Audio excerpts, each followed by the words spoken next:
2023년 2월 24일 오늘의 말씀 시작하겠습니다. 오늘 나눌 말씀은 미가서 5장 1절에서 6절 말씀입니다.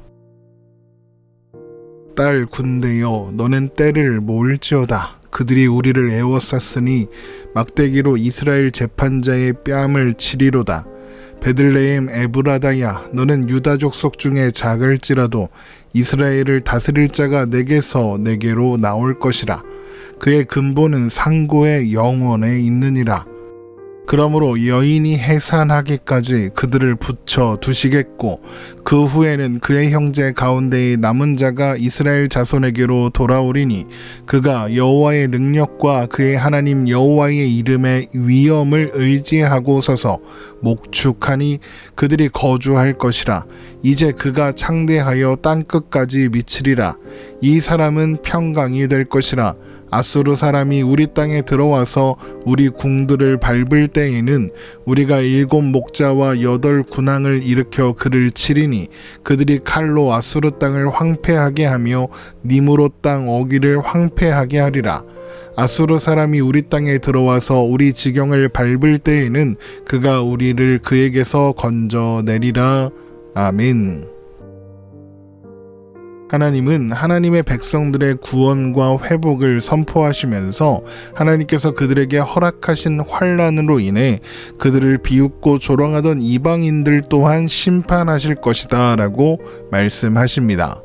그들은 하나님께서 하나님의 백성들을 온전하게 세우기 위한 회초리, 그 이상도 그 이하도 아니었습니다.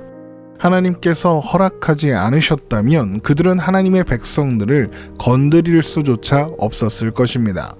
그러나 그들은 시온을 무너뜨리고 하나님의 백성들을 쫓아낸 것이 자신들이 힘이 있어서 한 일이라고 생각했습니다. 그래서 시온의 멸망을 기뻐하며 조롱하는 것입니다. 그러나 하나님께서 회복하시는 날 하나님은 하나님의 백성들의 손으로 그들을 타작마당에 있는 곡식단처럼 탈탈 털게 하실 것입니다. 그러니까 하나님의 백성들이 결국에는 승리하게 된다는 것이죠. 그런데 그 구원과 회복 그리고 승리가 어떻게 이루어진다고 했습니까? 하나님께서 보내신 길을 여는 자가 오실 때에 이루어지는 일이라고 했습니다. 미가서 2장 12절에서 13절 말씀입니다. 야곱아 내가 반드시 너희 무리를 다 모으며 내가 반드시 이스라엘의 남은 자를 모으고 그들을 한 초소에 두기를 보스라의 양떼같이 하며 초장의 양떼같이 하리니 사람들이 크게 떠들 것이며 길을 여는 자가 그들 앞에 올라가고 그들은 길을 열어 성문에 이르러서는 그리로 나갈 것이며 그들의 왕이 앞서가며 여호와께서는 선두로 가시리라. 그런데 그 길을 여는 자는 왕이며 여호와입니다. 왕으로 또 하나님으로 오셔서 하나님의 도성으로 가는 길을 여는 분이 누구라고 했습니까? 바로 예수님입니다. 그래서 이어지는 미가서 5장에서 우리는 예수님이 오실 것에 대한 예언을 만나게 되는 것입니다. 미가서 5장 1절입니다. 딸 군대여 너는 때를 모을지어다. 그들이 우리를 애워쌌으니 막대기로 이스라엘 재판자의 뺨을 치리로다. 하나님께서 구원을 베푸시고 승리를 허락하시는 날이 어떤 때입니까? 그들 곧 이방인들이 우리 곧 하나님의 백성들을 애워싸고 막대기로 이스라엘의 재판자의 뺨을 치는 때입니다. 여기에서 이스라엘의 재판자란 왕을 의미합니다. 이것은 이스라엘이 손도 써보지 못하고 멸망했다는 의미입니다. 백성들을 지켜줘야 했을 왕이 이방인들에게 뺨을 맞으며 모욕을 당하고 있는 그런 상황인 겁니다. 그래서 아무도 백성들을 지켜줄 수 없는 그런 상황인 겁니다. 그런 상황에 있다면 어떻게 되겠습니까? 무기력함과 절망을 느끼며 좌절하고 있을 수밖에 없겠죠. 그런데 하나님은 그렇게 좌절하고 있는 하나님의 백성들을 향해 이렇게 말씀하시는 겁니다. 딸 군대여 너는 때를 모을지어다. 하나님께서 하나님의 백성들을 불러 모으시는 겁니다. 왜 그렇게 하시는 걸까요? 절망과 좌절 속에 있는 하나님의 백성들에게 하나님께서 이루시는 구원을 보이시기 위해서입니다. 그리고 그 구원은 유다 족속 중 작은 마을 베들레헴 에브라다에서부터 시작될 것입니다. 미가서 5장 2절입니다. 베들레헴 에브라다야, 너는 유다 족속 중에 작을지라도 이스라엘을 다스릴 자가 내게로 나올 것이라. 그의 근본은 상고의 영원에 있느니라. 베들레헴 에브라다에서 그 근본이 상고와 영원에 있는 이스라엘을 다스릴 자가 나오게 된다는 겁니다. 여기에서 상고로 번역된 단어는 히브리어 케뎀으로 과거, 옛날이라는 의미인데, 영원으로 번역된 히브리어 올람과 함께 쓰이면 영원만큼 아득한 과거, 그러니까 태초를 의미하게 됩니다. 그러니까 이제 베들레헴 에브라다로부터 나오게 될 이스라엘을 다스릴 자는 태초부터 있는 존재인 것이죠.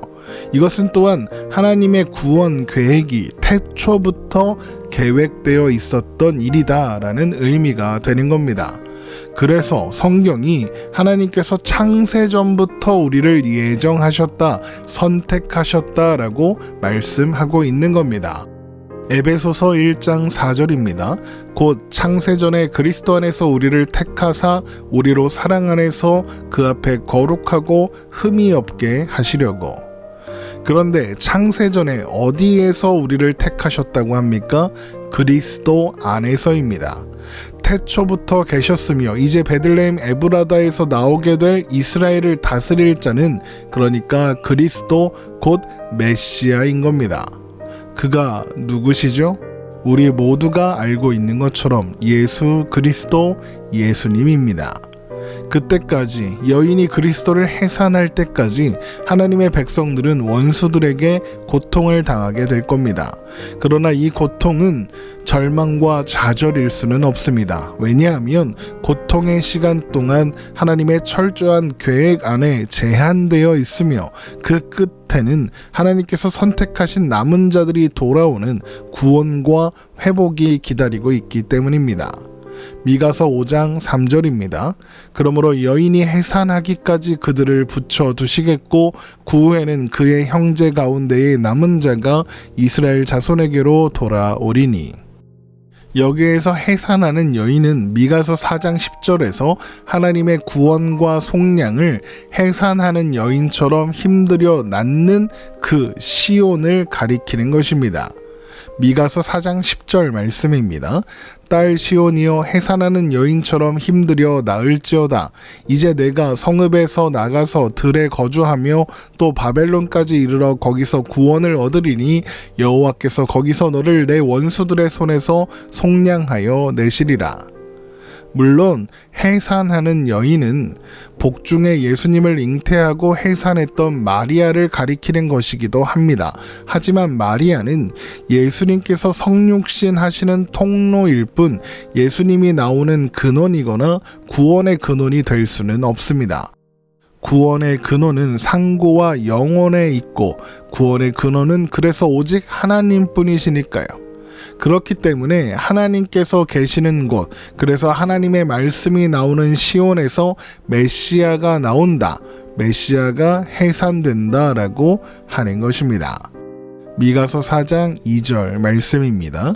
곧 많은 이방 사람들이 가며 이르기를 오라 우리가 여호와의 산에 올라가서 야곱의 하나님의 전에 이르자. 그가 그의 도를 가지고 우리에게 가르칠 것이니라.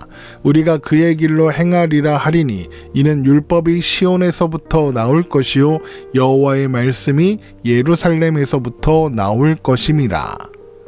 그래서 성경이 예수님을 말씀이신 분으로 소개하고 있는 겁니다.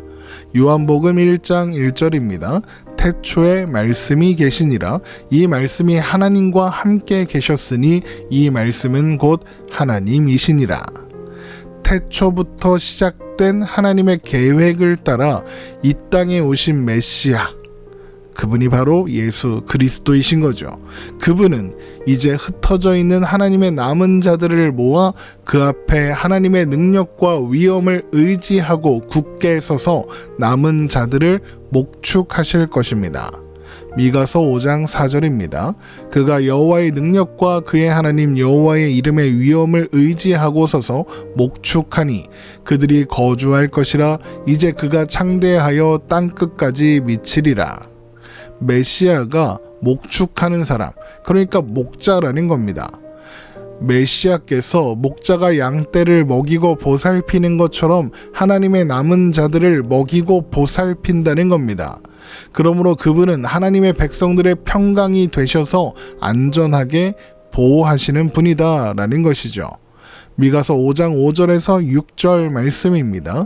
이 사람은 평강이 될 것이라. 아수르 사람이 우리 땅에 들어와서 우리 궁들을 밟을 때에는 우리가 7 목자와 8 군왕을 일으켜 그를 치리니 그들이 칼로 아수르 땅을 황폐하게 하며 니므롯 땅 어귀를 황폐하게 하리라.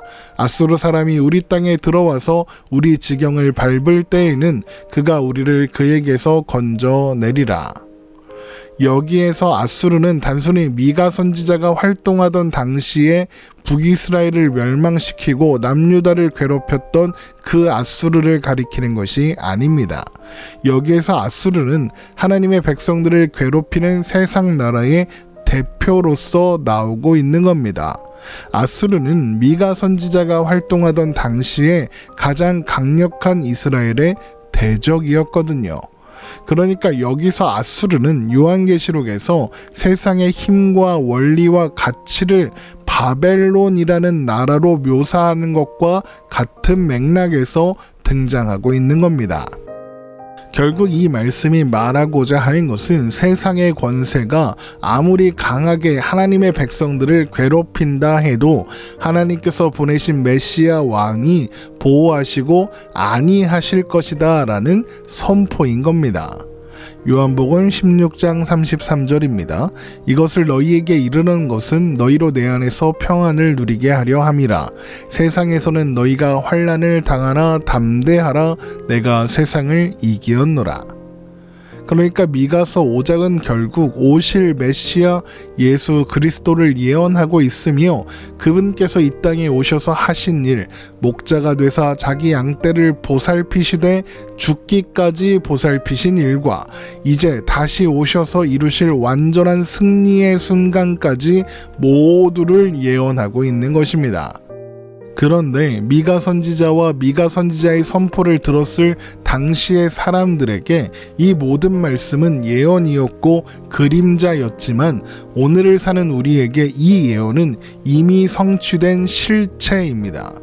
하나님께서 미가 선지자를 통해 말씀하신 것처럼 우리 삶에는 세상의 힘과 원리와 가치를 대변하는 아수르 혹은 바벨론 혹은 세상 나라의 위협이 끊이지 않고 찾아옵니다. 하지만 우리는 알고 있죠. 최후 승리는 예수 그리스도 안에 있고 예수 그리스도와 함께 있는 우리의 것이라는 사실을 말입니다. 그래서 우리는 예수님을 의지하여 비록 세상에서 환난을 당하는 일이 있더라도 평안을 누리며 기뻐할 수 있는 것입니다. 물론 그렇다고 그 시간이 견디기 쉽다고 쉽게 지나간다고 말할 수는 없습니다. 힘겹고 고되겠죠. 그러나 우리는 오늘의 현실과 상황에 매여 앞으로 나아가지 못하는 존재가 아니라 예수님께서 열어놓으신 길로 비록 그 길이 좁더라도 하나님 나라를 향해 가고 있으며 결국에는 그 끝을, 그 완성을 보게 될 사람들입니다. 그래서 우리는 오늘도 용기를 내어 믿음으로 예수님을 바라보며 살아갈 수 있는 것입니다. 오늘 말씀 이렇게 마치겠습니다. 오늘도 주님과 함께 힘찬 하루 되시기를 주님의 이름으로 축원합니다.